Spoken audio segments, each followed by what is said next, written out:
inside a courtroom, there was a really intense battle between the defendant and the plaintiff. And the plaintiff told their story to the judge, and at the end, the judge said, "Wow, that's right."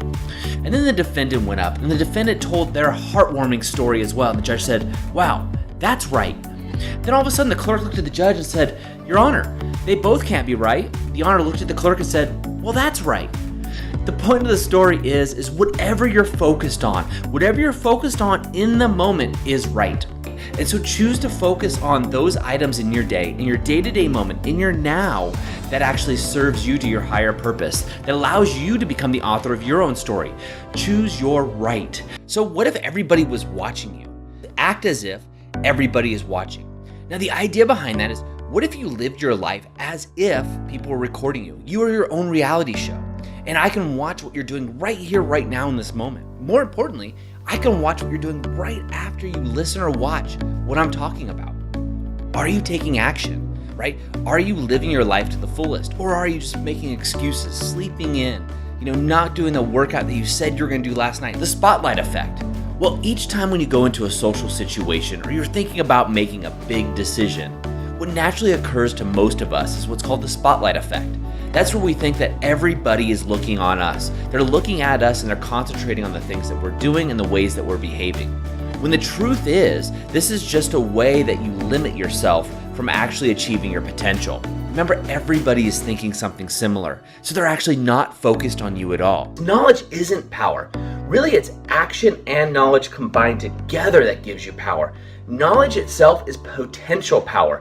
And the reason I say this is, how many times have you read a book, been inspired, or gone to a seminar only to come home a week later and been just pumped, and a week later just died off and you just didn't take action? Last night someone asked me and said, "Doug, how do I know when I see somebody that's actually living the author of your own story lifestyle? Give me 2 examples, just something that I can look at in other areas of life that I can really see." Well, one, the skater. The skater is the perfect analogy. So a skateboarder might be skating and trying a really complicated trick, and they might cut their head, they might cut their hand, they might cut their leg, but they try and try and try again. And maybe after their 10th attempt, they try the trick and boom, they land it. And you can just see the euphoria. Everybody goes nuts, everybody goes crazy. But the point is despite the pain, despite the setbacks, despite the failures, they are trying and trying again. They are determined, they are passionate, and they are dedicated to what they're trying to accomplish. The same could be said for the entrepreneur, right? I've never met an entrepreneur where every day or everything they've done has just been easy. It's not at all. It's the day-to-day grind, but it's the day-to-day in the business, the focused attempts at making things work. What does it actually mean to be coachable? It's your ability to actually take direction from somebody else. Well, many of you probably have a coach, and if you don't have a coach in one or multiple areas of your life, I highly recommend it. A coach was somebody that can show you the way, they can show you the path, and it's also somebody that can serve as an accountability partner for you, and somebody that doesn't have skin in the game in the sense that they don't have the emotional tie, they can tell you the real deal. Well, AYS is simply an acronym for automatic negative thoughts.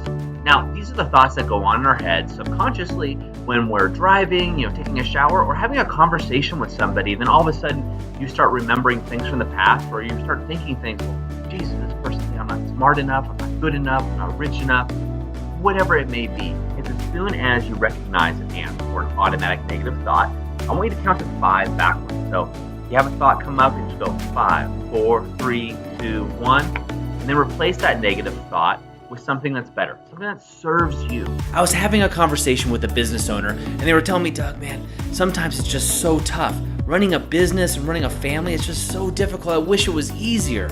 And then to him I said, "You know what? Don't wish it was easier, just wish you were better." And at first he got taken back and he was almost like he was offended. And when I told him, I said, no, I'm not trying to offend you. What I'm trying to say is your actual success, those things that make you happen, are outside of your comfort zones. Well, inspiration comes and goes. But one quick thing that you can do right here, right now, today, to increase your odds of getting inspired is by adding inspirational images to your desktop as well as to your phone backdrop. Do it for the photo, whatever it takes. Right now, there's somebody outside hiking. There's somebody outside swimming with sharks. Why? Because they're doing it for the Instagram photo. See, social media has pushed us in ways that we never thought possible. There are people out there doing crazy things. They're becoming the authors of their own story just so they could rub it in other people's faces, or just so they could show people how great their lives are. I hope you enjoyed today's Daily Growth Hacks. Please put your comments right down below, and remember to click subscribe. This way we can ensure that we're delivering these daily growth hacks right to you each and every day. On behalf of the whole team here, remember, go out and be the author of your own story.